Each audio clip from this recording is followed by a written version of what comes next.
segundo ano.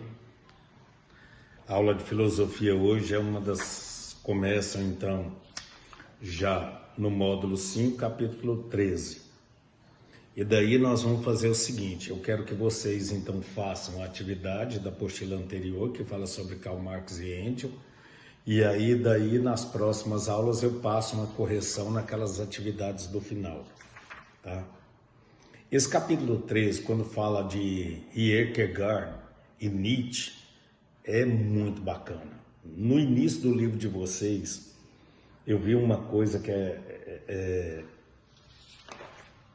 muito legal, que normalmente essas páginas sempre eu pulo, mas tem um filósofo que ele chama David Thoreau, que ele é bem contemporâneo, 1817, assim, século XIX, né? Em 1862. Ele é um escritor estadunidense, bem contemporâneo dos filósofos, dos quais nós vamos ver. Ele foi poeta, filósofo, naturalista, ativista, e acabou influenciado, suas literaturas influenciaram Gandhi, Martin Luther King, o movimento hippie, daí vai. Então, ou seja, o cara é fera. E aí ele fala o seguinte, ele dá um texto, depois faz umas perguntas fantásticas para nós retratarmos aqui, que ele põe esses fragmentos do rosto humano, que muito legal como ele interpreta isso. Então ele diz o seguinte: os filósofos que vamos estudar nesse capítulo são conhecidos por fazer críticas radicais à sociedade do século XIX, na qual viviam. E aí também Thoreau também acaba criticando, mas não se esqueçam, eles faziam crítica à sociedade da qual eles viviam. Aí eu começo a entender esses loucos aqui, considerados loucos, considerados ateus, porque é uma coisa simplesmente incrível. Tanto um quanto o outro por conhecer esse momento, porque depois aí nas lives de amanhã, aí tem condições então da gente ter uma discussão bacana em relação a isso. Então olha aqui, o momento que está vivendo é o quê? Esse momento romântico, de todas essas mudanças comportamentais que eram inerentes ao século XIX que está acontecendo. Então o que? Representa o quê? Uma reação à valorização do racionalismo que o iluminismo então ele começa a fomentar, né? Que acaba isso ecoando, eu gostei dessa palavra que o livro de vocês coloca, na industrialização capitalista. E aí essa crítica acaba prosseguindo até no século seguinte, sendo ampliado para a ética, religião, costumes e outros setores da vida. Você imagina tudo que esses caras viveram e eles vão tecer comentários a respeito disso. É claro que vai recair sobre tudo isso. Eu não tenho nem dúvida que isso acaba acontecendo, recaindo sobre todos esses pontos aqui, ó, que é a ética, religião, costumes e mais setores da vida. No final do século XIX, alguns filósofos começam a fazer uma crítica à sociedade ocidental e os valores que eram fundamentados nessa tradição judaico-cristã. Então não começa assim revestido de armadura que eles são contra completamente ao cristianismo. Não, de jeito nenhum. Entendam o seguinte, entendam as críticas das quais eles estavam fazendo. Seria como nós fazermos uma crítica àquilo que é errado dentro de vários setores cristãos. Exemplo, tanto no protestantismo quanto no catolicismo, nós fazemos uma crítica daquilo que a gente vê que está errado. Recentemente veio um escândalo à tona, você imagina, e você fazer uma crítica dessa. Eu não vejo que isso seria uma coisa que pudesse vir a denegrir nós enquanto cristãos, não. Então vamos começar a estudar esses caras a partir disso, tá?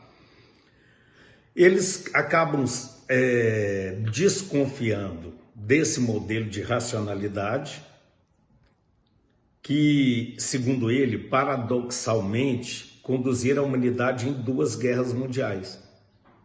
Então você pensa, o cara está tendo contato com toda a racionalidade e aí depois esse próprio ser humano, ele é envolto em 2 grandes guerras mundiais que acaba destruindo uma boa parte da humanidade. Você imagina, é isso que eu tenho dito para vocês. Quando se fala em civilização, quando se fala em primitivo, quem é civilizado, quem é primitivo? Então lembra que eu trouxe isso à tona para vocês? Então seria mais ou menos isso. Além das guerras mundiais, ele põe os horrores do fascismo e do nazismo e a degradação do ser humano. E do próprio ambiente em si, né? Sem levar em conta isso aí.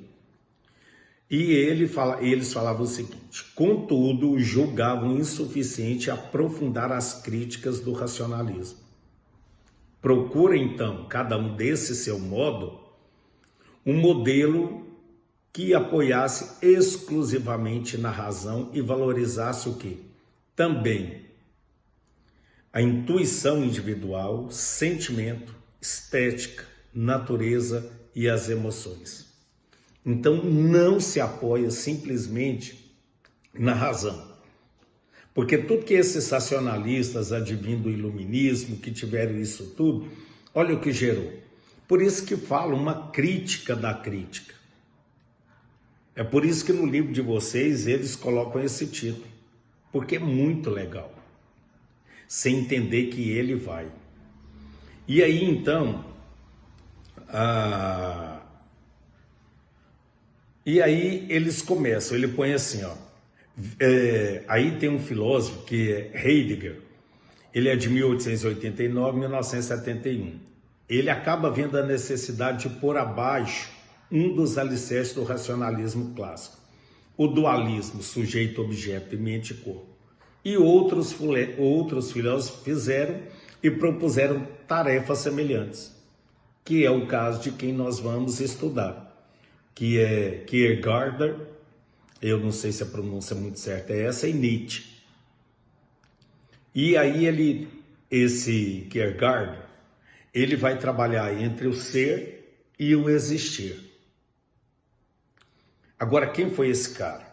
Ele chama Søren Kierkegaard, Kierkegaard, 1813 a 1855, século XIX, né? Era o último, prestem atenção, tanto que a biografia é importante para que a gente entenda então o contexto. Olha aqui, era o último dos 7 irmãos, o pai queria que ele se tornasse pastor, por isso ele chegou a estudar teologia, mas escolheu ser escritor e tornou-se filósofo, vivendo da fortuna do pai. A obra dele é voltada para responder essa pergunta: como compreender a existência? E ele dizia que a desgraça de seu tempo era o excesso de saber e o esquecimento da existência na interioridade. Eu fico maluco quando eu vejo um filósofo defender alguma coisa dessa natureza. Eu vou ler de novo. Que a desgraça de seu tempo era o excesso de saber e o esquecimento da existência da interioridade. Na live amanhã, vocês me perguntam a respeito de uma analogia que eu quero fazer em relação a isso com aquele cantor, o Cauã, que teve internado na UTI, e daí ele fez uma leitura da vida completamente diferente e muito interessante. Depois vocês me perguntam para a gente discutir um pouco isso, baseado no que Kierkegaard ele vai falar. Por isso ele vai contra alguns filósofos, no entanto ele vai contra a filosofia hegeliana, e para ele era mais urgente filosofar para buscar uma verdade, encontrar uma ideia pela qual viver e morrer. Então isso aí não se esqueça. Então ele vai em busca então de encontrar uma verdade, né? E uma ideia para a qual viver e morrer. Então ele faz uma crítica muito grande a esse racionalismo, sem levar em consideração então esse fator que seria então o individual, o sentimento, a estética. E é muito interessante você ver um filósofo responder dessa maneira. Então, o nome dele é Søren, foi um pensador dinamarquês que passou a vida em Copenhague no século XVIII, muito atormentado por problemas religiosos e existenciais. Você imagina, o pai queria que ele fosse um pastor, então provavelmente ele chegou a fazer teologia, então ele teve contato. E daí o cara começa a refletir sobre isso. Então ele fica tendo problemas religiosos e existenciais. Vocês podem ver que quando nós estudamos Santo Agostinho, vocês vão ver que Santo Agostinho, de tudo que ele fazia, você pensa, Santo Agostinho ele pega o maniqueísmo, ele tem contato com o maniqueísmo, ele tem contato com a literatura de Cícero, ele tem contato com coisas neoplatonistas e ele se frustra com isso tudo. Até que ele conhece então um padre e ele tem contato com o cristianismo porque ele estava com crises existenciais fortíssimas pelo momento que ele vivia, até ele se converter ao catolicismo. E daí então ele discorre a sua teoria. É a mesma coisa que vai acontecer com Kierkegaard. Ele está vivendo justamente esse momento. Ele está, então, muito atormentado por esses problemas existenciais e religiosos do século XVIII. E ele, então, foi influenciado pelo idealismo alemão, e ele acaba, então, sua obra acaba se caminhando para uma declarada oposição a essa filosofia. Por isso que a crítica da crítica. Eu ainda vou mais um pedacinho que tem condições. Olha aqui que legal conhecer a vida desse cara. Reivindicado pelos existencialistas do século XX como seu precursor, o pensamento de Kierkegaard volta-se para o trágico e o subjetivo. Expressa em diários que ele gostava muito de assinar com pseudônimos. O filósofo adapta um estilo polêmico, irônico e poético, marcado pelo quê? Pela angústia, na qual percebe uma sofisticada singularidade literária. Seus temas são o quê?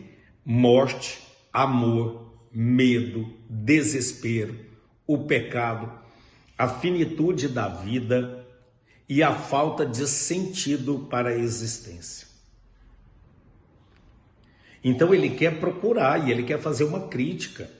Você pensa, no final ele coloca assim, a falta de sentido para a existência. Se você fizer uma análise disso, só até aqui, para o momento que esse cara viveu, você fala, agora eu entendo o cara. O cara está marcado por coisas de tanta ideologia, ele é um alemão. Você pensa no que é isso aí. O cara estudou teologia e ele faz uma leitura e é contra algumas coisas aí, igual ele coloca a própria literatura hegeliana. Então, ele vai começar a apontar o quê? As irracionalidades para ele, obviamente, né? E os paradoxos que cercam a vida. Porque se é um cara que está voltado para estudar a morte, o amor, o medo, o desespero, o pecado, a finitude da vida e a falta do sentido para a existência, ele vai apontar a irracionalidade e esses paradoxos que existem acerca da vida humana. E aí, e ele ainda põe assim, ó, que cercam a vida humana com algumas das razões da gratuidade de estar no mundo. Pensa que fantástico, sem falar em Nietzsche, né? Que eu também gosto muito da literatura de Nietzsche, e eu espero que a gente comece a desmistificar um monte de coisas ou paradigmas que a gente coloca nessas literaturas desses homens que foram realmente muito mal interpretados, né? Então fica aí a dica para a nossa live de amanhã, para a gente estar inteirado, e daí eu tenho uma continuidade nas próximas aulas, tá? Um beijo e até amanhã.